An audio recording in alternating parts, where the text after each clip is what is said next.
Hello పడమర lively viewers, ఎలా ఉన్నారు? రండి ఈ వీడియోలో ఎర్రని అటుకులతో చేసే ఉప్మా రెసిపీ చూసిద్దాము. ఎర్రని అటుకుల ఉప్మా చేసుకోవడానికి ఈ రెడ్ చివర అనేది కావాలి. ఇవి మనకి ఈ రోజుల్లో ఏ ఇండియన్ స్టోర్లో అయినా సరే ఈజీగా అవైలబుల్గా ఉంటుంది. తీసి చూస్తే ఇలా కొంచెం అటుకులు వైట్కి బదులుగా కొంచెం బ్రౌనిష్ రెడిష్ షేడ్లో ఉంటాయి. ఇవి చూడడానికి నాకు కొంచెం డస్టీగా అనిపించాయి.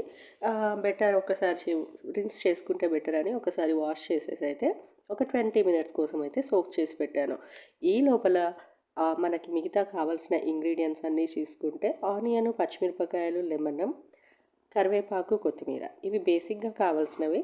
బట్ నేను ఇక్కడ క్యారెట్, ఉల్లి ఆకులు అండ్ అల్లం తురుము కూడా వేస్తున్నాను. ఇవి సింప్లీ ఆప్షనల్ అండి. ఒకవేళ మీకు నచ్చినట్లయితే మీరు స్కిప్ చేసేయచ్చు.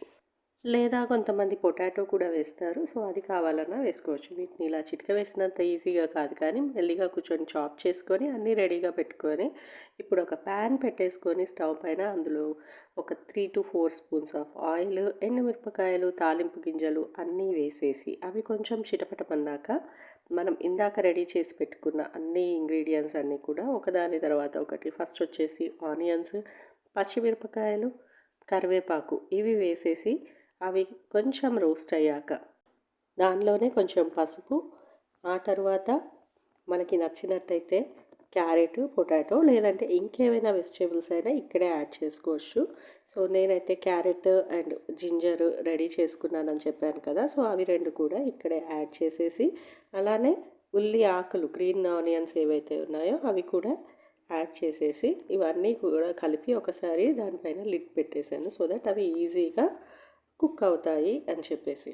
ఆఫ్టర్ దట్ మనం ఎంత క్వాంటిటీలో మనము పోహా రెడీ చేసుకుంటున్నామో, మన వెజ్జీస్ ఎంత క్వాంటిటీ ఉన్నాయి అనేది చూసుకొని మీ టేస్ట్కి సరిపడా ఉప్పు అనేది వేసేసుకొని అది కూడా చక్కగా కలిసిపోయింది, కుక్ అయింది అన్నాక ఇంకా అప్పుడు ఇప్పటివరకు మనం సోక్ చేసుకున్నటువంటి ఈ అటుకులని కొంచెం వాటర్ అంతా పోయేలాగా డ్రైన్ చేసేసి అవి దాంట్లో వేసేసి కలిపేయడమే. ఆ ఫ్లేవర్స్ అన్నీ కూడా ఇన్ఫ్యూజ్ అయ్యేంత వరకు హార్డ్లీ ఒక 3 to 5 మినిట్స్ ఒక మళ్ళీ లిడ్ పెట్టేసి వదిలేసి తర్వాత లాస్ట్లో కొత్తిమీర అండ్ దాని తర్వాత కొంచెం లెమన్ జ్యూస్ యాడ్ చేసేసుకొని మీరు మళ్ళీ ఒక్కసారి కలిపి స్టవ్ ఆఫ్ చేసేసి లిడ్ పెట్టేసుకున్నట్టయితే ఆ ఫ్లేవర్స్, ఆ లెమన్, కొత్తిమీర, మిగతా ఫ్లేవర్స్ అన్నీ కూడా ఇన్ఫ్యూజ్ అయ్యి ఇలా వేడి వేడి ఎర్రని అటుకుల ఉప్మా అనేది అయితే రెడీ అవుతుంది. ఆల్రెడీ రెసిపీ చూసేశారు కాబట్టి మీరు కూడా ట్రై చేయండి. ఎలా వచ్చిందో నాకు కామెంట్స్లో చెప్పేయండి. వీడియో నచ్చితే తప్పకుండా లైక్ చేయండి, ఛానల్ని సబ్స్క్రైబ్ చేసుకోండి. Bye bye.